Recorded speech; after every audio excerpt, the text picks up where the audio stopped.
शुरू करते हैं आज की नई यात्रा। तो हमने कल समझा कि कैसे जो करोड़ों अरबों जो हम लोग हो गए हैं, ठीक है, वो आगे भी होंगे और इनका कोई महत्व नहीं है। हम करोड़ों अरबों लोग हो गए हैं ना, पूरी जनसंख्या।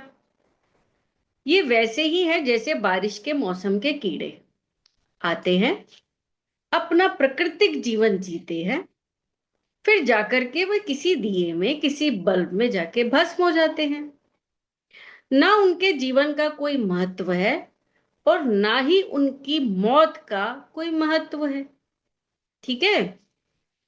समाज में कुछ बहुत अच्छा ऊंचा पाने की उम्मीद मत समझिए कि समाज कुछ करेगा। ठीक है। समाज से कुछ भी ऊंचा अच्छा पाने की उम्मीद मत रखिए, बल्कि समाज जिनको बड़ा सम्मान दे रहा है, मंच पर चढ़ाकर माला पहना रहा है, बड़े पदक दे रहा है, वहां सावधान हो जाना। वहां कुछ घपला है, कुछ बात जरूर नकली है। ठीक है। जरूर वहां वही जड़ता का खेल चल रहा है, वही बेईमानी का। समझ रहे हैं? तो आचार्य जी फिर कहते हैं, मैं ये नहीं कह रहा कि सच को कभी सम्मान मिल ही नहीं सकता। कृष्णों को भी सम्मान मिला है, बुद्धों को भी सम्मान मिला है।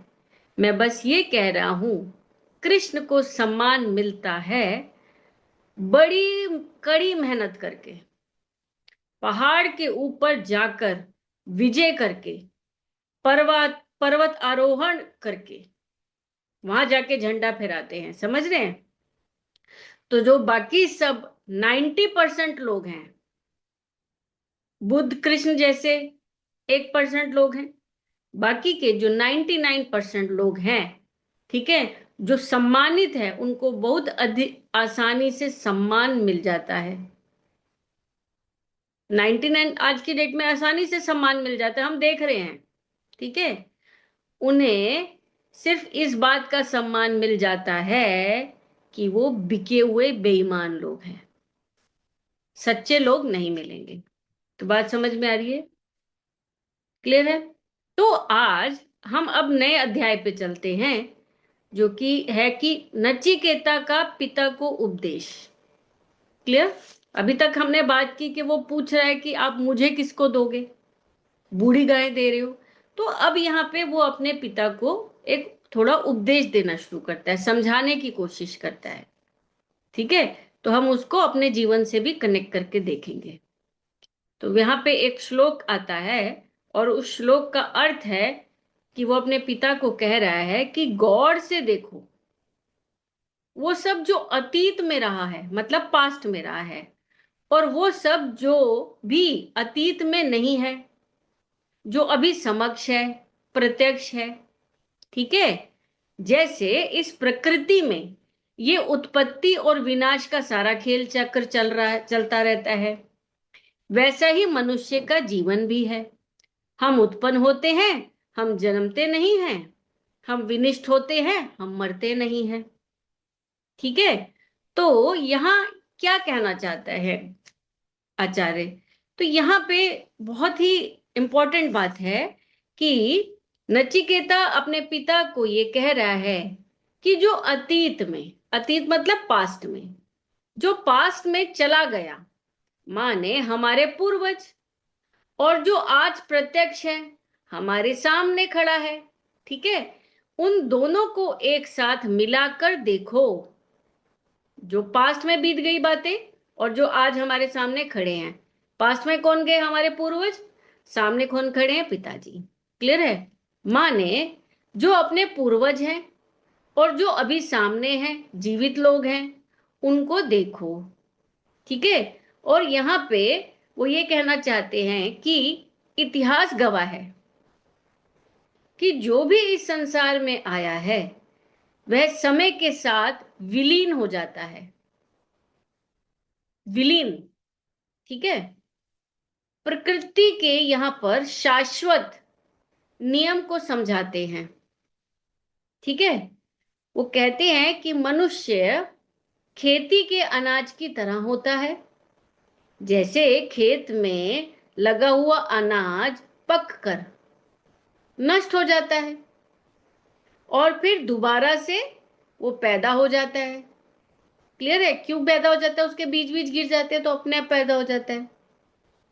ठीक वैसे ही मनुष्य का जो ये शरीर है, ठीक है, ये बूढ़ा होकर समाप्त हो जाता है और फिर से नया जन्म ले लेता है।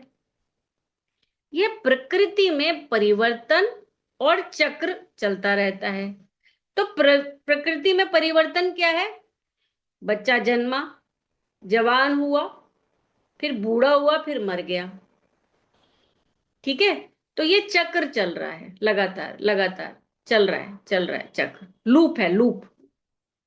ठीक है? लगातार हम उत्पन्न होते हैं, हम जन्मते नहीं है। तो यहाँ पे बड़ी अजीब बात है हमारे लिए। हिंदी शब्द में हम सोचेंगे दोनों एक ही तो अर्थ है, उत्पन्न होना या जन्म लेना। ठीक है? तो कहते हैं यह उत्पन्न होने का अर्थ है कि जो पहले से मौजूद था, बस दिख नहीं रहा था, अब वो प्रकट हो गया है। समझ में आ रहे? पहले से था, मौजूद था, दिख नहीं रहा था, लेकिन अब वो प्रकट हो गया। ठीक है? जैसे हम बोल देते हैं ना, जो बीज है, बीज में पेड़ की संभावना है। जब हम चाहें पेड़ प्रकट हो जाएगा, लेकिन बीज में पेड़ है। ऐसे ही वो कहते हैं कि मिट्टी जो होती है, मिट्टी, मिट्टी के भीतर घड़ा पहले से ही संभावना के रूप में मौजूद है। ठीक है? और कुम्हार तो उसे बस उत्पन्न कर देता है, प्रकट कर देता है। समझ में आ रही है बात? इसी तरह से जो जन्म है, ठीक है, जन्म शब्द के पीछे अहंकार की एक गहरी धारणा छिपी होती है। ठीक है? वो क्या धारणा है? मैं मैं मैं पहले से कुछ नहीं था और आज मैं एक नई वस्तु बनकर पैदा हो गया हूं। तो हमें लगता है ना कि मैं कुछ खास बन के पैदा हो गया हूं, मैं कुछ खास हूं। कोई अंदर हमारे है ना जो हमें बोलता है मैं एक स्पेशल हूं, मैं श्रेष्ठ हूं। ठीक है? तो यहां पे वो यही कह रहे हैं जन्म के बारे में, कि अहंकार को लगता है मैं पहले कुछ नहीं था, अभी जो पैदा हो गया हूं अब खास हो गया हूं। क्लियर? तो फिर वो कहते हैं कि हम विनिष्ट होते हैं, मरते नहीं हैं। तो यहां पे भी दोनों बातें एक जैसी लगती है, विनिष्ट और मरना। तो वो कह रहे हैं नहीं, अलग है बात। विनिष्ट का, विनाश का मतलब होता है एक रूप का टूट जाना और वापस अपने मूल में विलीन हो जाना। जैसे घड़ा टूटकर वापस मिट्टी बन जाता है, पानी में से लहर उठी, उठ के वापस समुंदर बन गई, जल में चली गई, जल बन गई। ठीक है? और मृत्यु का अर्थ है कि मन को यह लगता है कि मेरा अस्तित्व ही समाप्त हो जाएगा। हो गया है, नहीं है, हो जाएगा, मतलब मैं अभी तो जिंदा हूं। ठीक है? जो मैं था वह पूरी तरह मिट जाएगा। इस डर के कारण मनुष्य जीवन भर तड़पता और छटपटाता रहता है। समझ रहे हैं? हमारे मन में एक डर रहता है, हाय मैं मर जाऊंगा, मृत्यु हो जाएगी मेरी। ठीक है? तो वो कहते हैं हम विनिष्ट हो जाते हैं, वापस उसी में मिल जाते हैं, खत्म नहीं हो जाते। तो नचिकेता अपने पिता को इसी, ये जो यांत्रिक चक्र है, यांत्रिक चक्र मतलब मैकेनिकल लूप, ऑटोमेटिक मशीन की तरह चल रहा है, ठीक है, उससे जगा रहे हैं। ठीक है? वो क्या कह रहे हैं कि जब तक आप खुद को शारीरिक जन्म और मृत्यु वाला जीव समझते रहेंगे, तब तक आप अतीत के गुलाम बने रहेंगे। अब यहां पे हमें भी जीव बोल दिया गया है। मनुष्य जीव है, लेकिन हमें क्या लगता है मनुष्य तो बड़ा खास है, क्योंकि हमें सिखा दिया गया है कि मनुष्य की जो जन्म है वो एक खास तरह से जन्म होता है, हम बहुत स्पेशल हैं। नहीं भाई, स्पेशल नहीं है। वो जो हमने 84 लाख योनियां ली हैं, उन 84 लाख में एक को आप इंपॉर्टेंट बोल रहे हैं ना, हमारे को, अपने आप को, मनुष्य को। बाकी 83,09,999 जो रकम है, उनको भी हम जीव बोलते हैं। ठीक है, तो जीव का मतलब क्या है? वही सेम ढर्रा। खाओ, सो जाओ, फिर खाने की तलाश में जाओ, वंश पैदा करो, सो जाओ। समझ रहे हैं? तो हम भी जीव हैं। ठीक है, तो जब तक आप खुद को शारीरिक जन्म, ये जो शरीर का जन्म और शरीर की मृत्यु वाला जीव समझते रहेंगे, तब तक आप अतीत के गुलाम बने रहेंगे। अतीत के गुलाम क्यों? क्योंकि हमने अतीत में देखा है मर जाते हैं। ठीक है, तो लेकिन जैसे ही आप देखते हैं कि मैं तो केवल प्रकृति का एक खेल भर हूं, जो प्रकट और अप्रकट हो रहा है। ठीक है, और मैं कौन हूं? मैं खुद ही इस खेल का दृष्टा हूं। कैसे? जैसे बच्चे होते हैं, हम भी जब बच्चे थे तो हम लुक्का छुपी का खेल खेलते थे। हम जाते थे कहीं, जाके छुप जाते थे, और जब हमारा मन किया आके धपाक से धप्पा बोल के प्रकट हो जाते थे। ढूंढते रहो हम कहाँ हैं, तो हमारा जब दिल किया हम प्रकट हो गए, हम छुप गए। ठीक है, तो ये जो छुपना और प्रकट होना, ये जब हम खेलते हैं तो हमें खुद को पता होता है हम कहाँ छुप रहे हैं, सामने वाला कहाँ है, क्या है। तो हम खुद से साक्षी होते हैं, हम खुद ही उस खेल के दृष्टा भी होते हैं। समझ में आ रही है बात? तो ये खुद ही हम उस खेल के दृष्टा होते हैं। अब क्लियर है? लुक्का छुपी का खेल, छुपना, प्रकट होना, फिर विलुप्त हो जाना, यही प्रकृति का खेल है। हम पैदा होते हैं, हम छुप जाते हैं, गिर जाते हैं, प्रकट हुए, विनिष्ट हुए। ठीक है, लेकिन कोई तो है ना जो इसको देख रहा है, कोई तो है ना। अगर कोई है, वही है ना जो शरीर जब खड़ा होता है, चोट लगी, दर्द होता है, लेकिन अचानक क्या हो जाता है, हमारे अंदर से क्या निकल जाता है कि हम जमीन पे फिर गिर जाते हैं, मृत्यु। क्लियर? तो फिर वो कहते हैं, तो जैसे ही आपको ये खेल समझ आ जाता है, वैसे ही आप अमृत तत्व को प्राप्त कर लेते हैं। ठीक है, फिर मृत्यु आपके लिए अंत नहीं है, बल्कि प्रकृति का एक रिसाइकलिंग मात्र है। रिसाइकलिंग समझते हैं ना? हम घर में पानी की बोतलें लेके आते हैं, बहुत सारी बोतलें इकट्ठी हो जाती हैं, तो हम उसको दोबारा कबाड़ी वाले को दे देते हैं। कबाड़ी वाला क्या करता है, वो फैक्ट्री में जाके कहीं जमा करा देता है। तो क्या करते हैं, उस प्लास्टिक को दोबारा पिघालते हैं और दोबारा से एक नए प्रकार की नई बोतल दे देते हैं। वो रिसाइकलिंग। हमारा शरीर हुआ, खत्म हुआ, वापस मिट्टी में मिल गया। प्रकृति ने, प्रकृति मतलब वो जो 5 तत्व है, हम उसी 5 तत्व से बने हैं। याद है ना? धरती, अग्नि, जल, वायु, आकाश, इसी 5 तत्वों से हम बने हैं, और वापस इसी 5 तत्व में हम मिल जाएंगे। तो ये प्रकृति का एक रिसाइकलिंग मात्र है। प्रकृति को ही खाते हैं हम, मिट्टी से उपजा हुआ अनाज खाते हैं। ठीक है, तो नचिकेता अपने पिता को समझा रहे हैं कि जिसे आप अपनी मृत्यु समझकर डर रहे हैं, जिसके कारण आप बूढ़ी गायों का मोह कर रहे हैं, वह केवल शरीर का विनाश है, आपका कभी अंत नहीं हो सकता। क्यों? क्योंकि आप चेतना हो, आत्मा हो, और उसका ना कभी जन्म हुआ है और ना ही कभी विनाश होता है।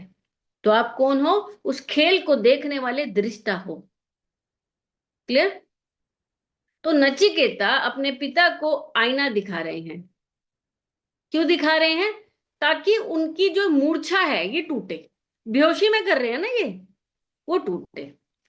वह कह रहे हैं कि जरा अपने पूर्वजों को, अपने पिताओं को या और अपने दादाओं के आचरण को गौर से देखिए, ध्यान से देखिए, अपने पूर्वजों ने क्या किया। हमारे पूर्वज सत्य के मार्ग पर चले, उन्होंने जो प्रतिज्ञा की उसे प्राण देकर भी पूरा किया, उन्हें निभाया। वे इन सांसारिक वस्तुओं जैसे ये बूढ़ी गाय के मोह में नहीं फंसे, वे अपने सत्य से कभी पीछे नहीं हटते थे। समझ में आ रहे?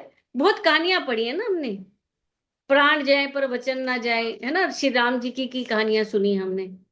तो वो डरते नहीं थे, ठीक है, संसारिक वस्तु में फंसते नहीं थे। श्री राम भगवान ने भी राजमहल का, अपनी सुख सुविधा का, धन संपत्ति का कोई मोह नहीं किया। उन्हें बोला कि आपको सूती कपड़े में चलना पड़ेगा, उन्होंने कहा चप्पल भी उतार दो अपनी, वो भी उतार दी, हाँ ले लो। कपड़े भी नहीं मिलेंगे, सिर्फ एक अंग के लिए, ढकने के लिए एक कपड़ा मिलेगा, धोती जैसा, ओके चलेगा। तो वो कहते हैं कि वे इन संसारिक वस्तुओं जैसे ये बूढ़ी गाय वगैरह के मोह में नहीं फंसते, वे अपने सत्य से कभी पीछे नहीं हटते। समझ में आ रहे हैं? सत्य का सौदा नहीं किया उन्होंने कभी भी। क्लियर? और वर्तमान में, मतलब अभी प्रेजेंट मोमेंट में, जो दूसरे श्रेष्ठ धर्मात्मा और ज्ञानी लोग हैं, उनके आचरण को भी जरा गौर से देखिए पिताजी, कि वो लोग जागृत हैं, वो सत्य को पकड़े हैं, वो आपकी तरह मूर्छित नहीं है, बेहोश नहीं है, वो जागृत हैं और सत्य को आज भी पकड़े हैं। ठीक है, झूठे दिखावे में नहीं फंसते। आप क्यों इस क्षण संसार के मोह को पकड़कर अधूरी चीजों का दान वगैरह कर रहे हैं? हमारा जो जीवन है वो क्षण है, हमारे लिए संसार क्षण है, अभी है, कुछ थोड़ी देर में क्या होगा नहीं पता। तो कह रहे हैं क्यों इन अधूरी चीजों को, कोई भी पूर्ण तो है ही नहीं, क्यों इन अधूरी चीजों का दान वगैरह कर रहे हो और उसके वो पकड़ के बैठे हो? दूसरों को देखकर ही सही, अपने साथ, अपने सत्य के, अपने कर्तव्यों का निश्चित तो करके देख लीजिए। समझ रहे हैं? दूसरों को देखकर ही सही, मतलब जो सही लोग कर रहे हैं उनको देखो। हम भी हमारे जीवन में लोगों को बोलते हैं ना, एग्जाम्पल देखें, देखो उसके भाई को देखो, उसकी बहन को देखो, उस बच्चे को देखो कितने अच्छे नंबर लाता है। तो ऐसे ही वो कह रहे हैं कि जो सत्य पे खड़े हैं लोग, उनको तो देखो, क्योंकि आप भी ज्ञानी हो, ज्ञानी कुल से आ रहे हो ना आप भी। समझ में आ रही है बात? तो फिर यहाँ पे वो कहते हैं कि मरण धर्मा मनुष्य अनाज की तरह पकता है, अर्थात जर्जीर्ण होकर मर जाता है और अनाज की भांति ही फिर उत्पन्न हो जाता है। मरण धर्मा मतलब मनुष्य, ठीक है, कैसा होता है मरण धर्मा मनुष्य? खेती के अनाज की तरह दोबारा पैदा हो जाता है। उनके कहने का अर्थ है कि क्यों पिताजी आप इस शरीर, इन गाय, इन संपत्तियों के मोह में पड़कर जो सत्य है उससे डिगमगा रहे हो? ये सब नष्ट होने वाला है, ध्यान से देखो। यदि इस जीवन में सीख ना लिया आपने, तो वासनाओं के कारण अनाज के बीज की तरह दोबारा इस संसार के चक्र में फिर से आपको पैदा होना पड़ेगा। समझ रहे हैं? अपने इस जीवन में अभी सीख लो, बाद में मौका नहीं मिलेगा, फिर तो जन्म ही हो जाएगा, मर ही जाओगे, फिर क्या सीख लोगे? फिर तो दोबारा वही उल्टे होके माँ के पेट में लटको या किसी जानवर के पेट में लटको। ठीक है, समझ में आ रही है बात? तो वही वो कहते कि यदि इस जीवन में सीख ना ली, तो वासनाओं के कारण, जो आपके अंदर वासनाएं हैं, वृत्तियां हैं, इच्छाएं हैं, कामनाएं हैं, अधूरी इच्छाएं, अधूरी कामनाएं, उनके कारण अनाज के बीज की तरह आपको दोबारा इस संसार में, इस जन्म मरण के चक्र में दोबारा पैदा होना पड़ेगा। क्लियर? यहां हमने ध्यान से देखा कि हमारी जो पूरी यात्रा है, कैसे एक सुंदर चक्र में पूरी हो रही है। ठीक है, कैसे? देखो, शुरुआत में हमने बात समझी कि मनुष्य अनाज की तरह पकता है और उगता है। पकता है का मतलब है गिर गया और दोबारा उग गया। पकता का मतलब ये नहीं है कि पेड़ पे ही टंगा रह गया। पकता का मतलब है पका और फल नीचे गिर गया, खत्म। ठीक है, तो मनुष्य भी अनाज की तरह पकता है और उगता है।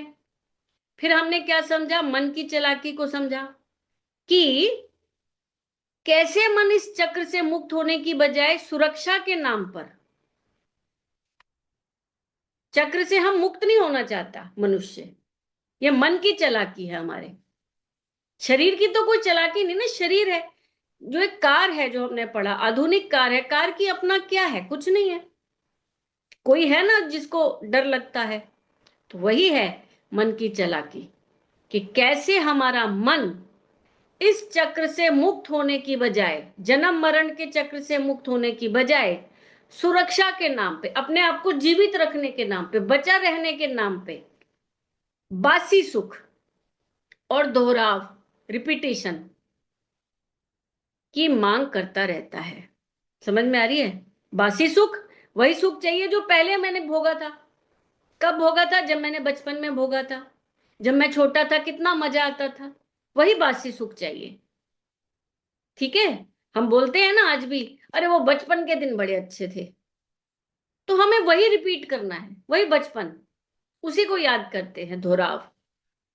तो फिर हमने समझा कि कैसे हमारी पुरानी बेहोशी आज की पवित्र परंपरा बन जाती है।